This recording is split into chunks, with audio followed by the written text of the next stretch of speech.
നമസ്കാരം, NainaCreationsലേക്ക് എല്ലാവർക്കും സ്വാഗതം. ഇന്നത്തെ വീഡിയോ സിമ്പിളായിട്ടുള്ള ഒരു റൈസ് ഉണ്ടാക്കുന്നതാണ്. അപ്പോൾ അതുണ്ടാക്കാൻ എന്തൊക്കെയാണ് വേണ്ടതെന്ന് നോക്കാം. ഒരു സവാള അരിഞ്ഞത്, പിന്നെ ഒരു തക്കാളി പൊടിയായിട്ട് അരിഞ്ഞത്, പിന്നെ ഒരു പച്ചമുളക് ചെറുതായിട്ട് അരിഞ്ഞെടുക്കാം, പിന്നെ കുറച്ച് ഗ്രീൻ പീസും വേണം. ചൂടായ എണ്ണയിലേക്ക് 1/2 ടീസ്പൂൺ ജീരകം 1/2 ടീസ്പൂൺ കടുകും ചേർത്ത് മൂത്ത് വരുമ്പോൾ ഇതിലേക്ക് അരിഞ്ഞു വെച്ചിട്ടുള്ള സവാളയും പച്ചമുളകും ചേർത്ത് കൊടുക്കാം.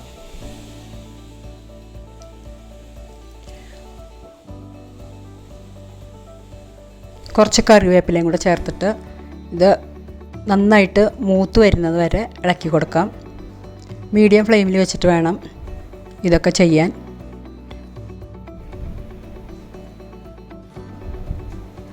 അതിനുശേഷം ഒരു 1/4 കപ്പ് ഫ്രോസൺ ഗ്രീൻ പീസാണ് ചേർത്ത് കൊടുക്കുന്നത്. ഗ്രീൻ പീസ് ചേർത്തിട്ട് ഒന്ന് നന്നായിട്ട് 2 മിനിറ്റ് നേരം ഒന്ന് വഴറ്റി കൊടുക്കാം.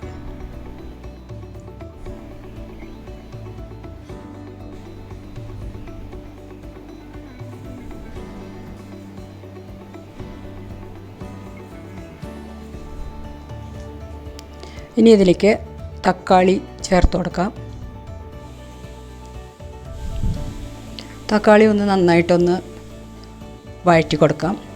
2 മിനിറ്റ് നേരം വഴറ്റാം. അതിന് ശേഷം ഇതിലേക്ക് കുറച്ച് പൊടികൾ ചേർത്ത് കൊടുക്കാനുണ്ട്.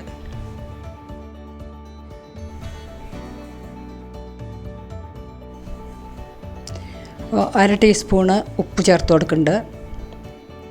ഉപ്പൊക്കെ നമ്മുടെ ആവശ്യത്തിന് ചേർത്ത് കൊടുക്കാം. പിന്നെ ഒരു 1/4 ടീസ്പൂണിൻ്റെ പകുതി മഞ്ഞൾപ്പൊടി ചേർത്ത് കൊടുക്കാം. പിന്നെ വേണ്ടത് എരിവിന് ആവശ്യത്തിനുള്ള മുളക് പൊടി, 1/2 ടീസ്പൂൺ മല്ലിപ്പൊടി. ഇത് നന്നായിട്ട് ഇളക്കി യോജിപ്പിച്ച് ഈ പൊടികളുടെയൊക്കെ ഒരു പച്ചമണം മാറുന്നത് വരെ ഒന്ന് ഇളക്കി കൊടുക്കാം. അതിനുശേഷം ഇതൊരു 2-3 മിനിറ്റ് നേരം ഒന്ന് അടച്ചു വെച്ചിട്ട് ലോ ഫ്ലെയിമിലിട്ടിട്ടൊന്ന് വേവിച്ചെടുക്കാം. തക്കാളിയൊക്കെ ഒന്ന് നന്നായിട്ട് വെന്ത് വരുന്ന വരെ വയ്ക്കാം. അപ്പോൾ തക്കാളിയൊക്കെ നന്നായിട്ട് വെന്ത് വന്നിട്ടുണ്ട്.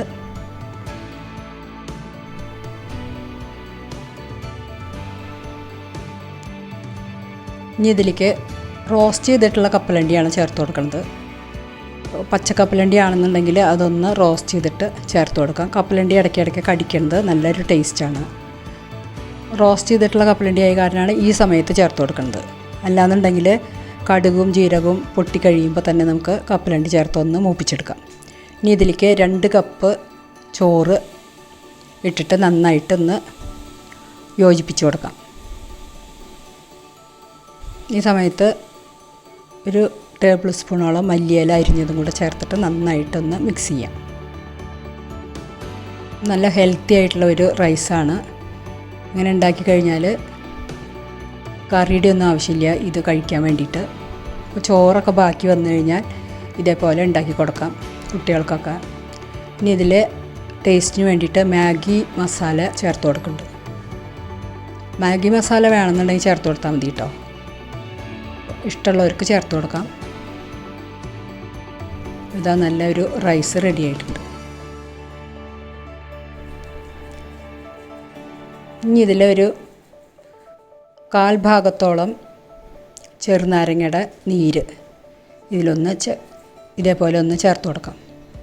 അതിന് ശേഷം നന്നായിട്ട് ഇളക്കി യോജിപ്പിച്ചിട്ട് ഒരു ഫ്ലെയിം ഓഫ് ചെയ്തതിന് ശേഷം ഒരു 2 മിനിറ്റ് നേരം ഒന്ന് അടച്ചു വയ്ക്കാം.